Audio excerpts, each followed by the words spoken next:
43 years एक regional party को मनाना ये कोई आम बात नहीं है।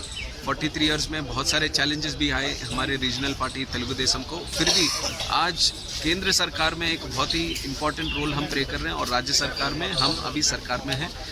तो ये आप बता सकते हैं कि एनटीआर जी का जो विजन था कि पुअर पीपल के लिए, गरीबों के लिए, महिलाओं के लिए जिस तरह से उन्होंने एक सपना देखा था, उन सबको आगे आना चाहिए, उनका एम्पावर करना चाहिए, तो वो हमने फुलफिल किया। और उसमें जो भी अभी और करने के लिए है, उसके लिए हमारे नेता चंद्रबाबू नायडू जी बिल्कुल एनटीआर साहब के विजन को आगे ले जाते हुए, आज एनटीआर साहब का उनका सबसे पहला था कि तेलुगु लोगों का प्राइड हम कायम रखेंगे और देश में कायम रखेंगे। पर जिस तरह से चंद्रबाबू जी ने उस विजन को और बढ़ाया, ना केवल देश में पर पूरे दुनिया में तेलुगु लोगों को एक स्पेसिफिक रिकग्निशन उन्होंने दिया, उनका टैलेंट को बढ़ाने के लिए, उनके अवसर को बढ़ाने के लिए थ्रू एजुकेशन। आज आप देखेंगे तो आईटी की बात होती है तो सबसे पहले तेलुगु लोगों की बात होती है, चंद्रबाबू नायडू जी की बात होती है। तो इस तरह से एक विजन के साथ तेलुगु देशम पार्टी ने काम किया और हर जगह आप देखेंगे तो एक अच्छा लेगेसी हमने छोड़ा है, रिफॉर्म्स में हो या फिर देश की नीतियों में हो या राज्य के संबंध में कभी कुछ प्रोग्रेस के लिए कुछ निर्णय लेना हो।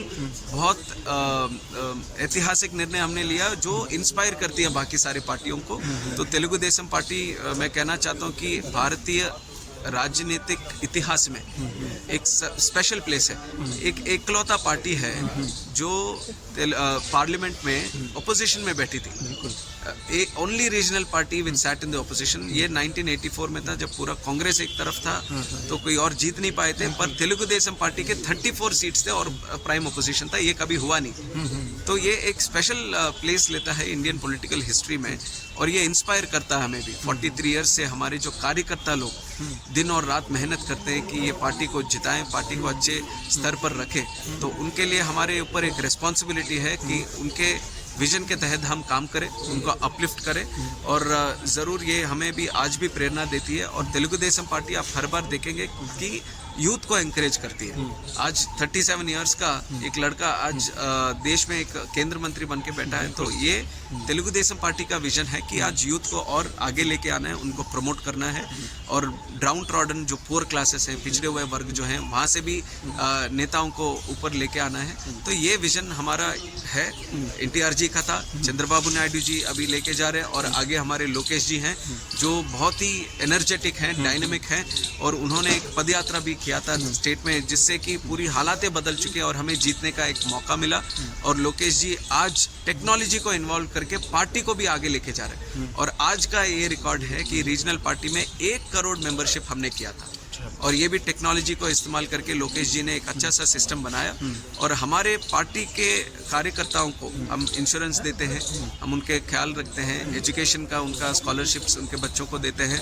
तो काफ़ी ऑर्गेनाइज सिस्टम, एक ऑर्गेनाइज तरीके के तेलुगु देशम पार्टी अपने काम करती है जो अपने भविष्य के लिए एक फाउंडेशन बनता है। तो आज बहुत ही पॉजिटिव एनवायरनमेंट है, स्टेट में भी हम सरकार बनाए हैं, तो हमारे ऊपर जिम्मेदारी है कि स्टेट को जो पिछले वाईएसआरसीपी गवर्नमेंट जो पूरा खराब करके चली गई, तो उसको हमें ठीक करना है। तो नरेंद्र मोदी जी के सपोर्ट के साथ हमारे स्टेट में काफ़ी अच्छे बेहतर हालात आज हुए और जैसे आप जानते हैं कि चंद्रबाबू नायडू जी विजन के साथ काम करते हैं, तो वही आज हमारे लिए बहुत बड़ा सपोर्ट सिस्टम है। और आगे 5 साल हमें इसी के साथ काम करेंगे कि स्टेट को देश में एक अच्छा सा स्टेट बनाए, मॉडल स्टेट।